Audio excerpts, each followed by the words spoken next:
Salam bagi kita semua. Perkenalkan, nama saya Lasdirlani Panjaitan, NIP 210101136, Grup D, semester 2, Prodi Pendidikan Agama Kristen. Dosen pengampu saya adalah Dr. Baginda Sitompul, MPDK.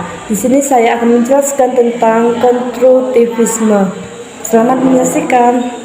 Pengertian teori konstruktivisme adalah secara umum memandang ilmu pengetahuan tidak sebatas mengungkapkan tentang fakta, kaidah dan konsep yang harus diingat secara baku. Konstruktivisme justru lebih menekankan bahwa manusialah yang harus mengonstruksikan pengetahuan itu sendiri. Jadi, manusia memberikan nilai sentimental dan mengali ilmu pengetahuan, baik itu lewat kajian, penelitian, ataupun lewat pengalaman. Ada banyak cara untuk melakukan konstruksi dan mengembangkan ilmu pengetahuan. Tujuan belajar konstruktivisme: membentuk keahlian sesuai dengan kemampuannya. Sadar atau tidak sadar, teori konstruktivisme tidaklah lain mengarahkan kita untuk menemukan keahlian sesuai dengan kemampuan yang dimiliki seorang yang awalnya tidak dimiliki ketarikan di dunia menulis. Setelah mempelajari tentang kelebihan tulis menulis, mendorong orang tersebut ingin menjadi penulis, atau mungkin orang tersebut sebelumnya sudah memiliki bakat terpendam.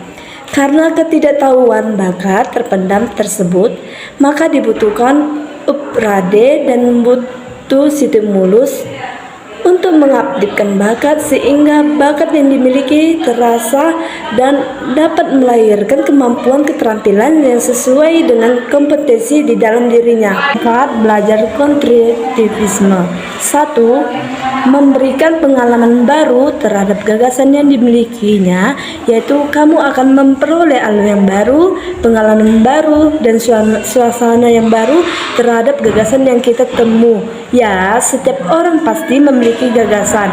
2. Memberikan kepada pembelajaran, bisa mengungkapkan gagasan secara eksplisit. Membantu mengungkapkan gagasan secara eksplisit tidak dapat dimungkinkan selama kita belajar.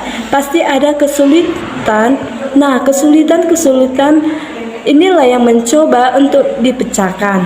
3. Mengajak seorang berpikir tentang pengalaman. Teori konstruktivisme secara tidak langsung mengarahkan kita pada sesuatu yang baru, hal-hal yang baru dan menarik. Inilah yang mengantarkan kita mengumumkan pengalaman dan mengumumkan perasaan yang baru. Kelebihan dan kekurangan konstruktivisme.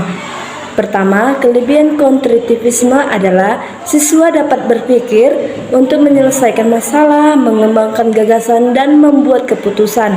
Siswa dapat lebih paham karena terlibat secara langsung dalam membina pengetahuan baru, dan mereka dapat mengaplikasinya dalam semua situasi. Selain itu, siswa terlibat secara langsung dan aktif sehingga mereka akan ingat lebih lama terhadap semua konsep yang dipelajarinya.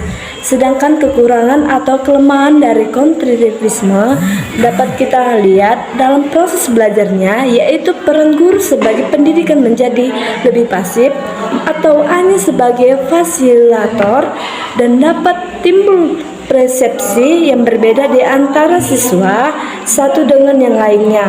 3 garis besar pandangan konstruktivisme dalam pembelajaran. Yang pertama, pengetahuan konstruksi manusia dan bukan sepenuhnya representasi suatu fenomena atau benda. Kedua, pengetahuan merupakan hasil konstruksi sosial. Ketiga, pengetahuan bersifat tentatif. Contoh kegiatan pembelajarannya seperti ini: Bapak dan Ibu guru minta siswa untuk mengajukan pertanyaan mereka sendiri dan mencari jawaban atas pertanyaan lewat penelitian dan mengamati langsung. Kegiatan ini siswa akan menarik hubungan antara pengetahuan yang sudah ada dan sebelumnya dengan pengetahuan baru yang diperoleh. Akhirnya mereka bisa menarik kesimpulan, dapat informasi baru, mengembangkan rencana untuk menyelidiki selanjutnya. Terima kasih.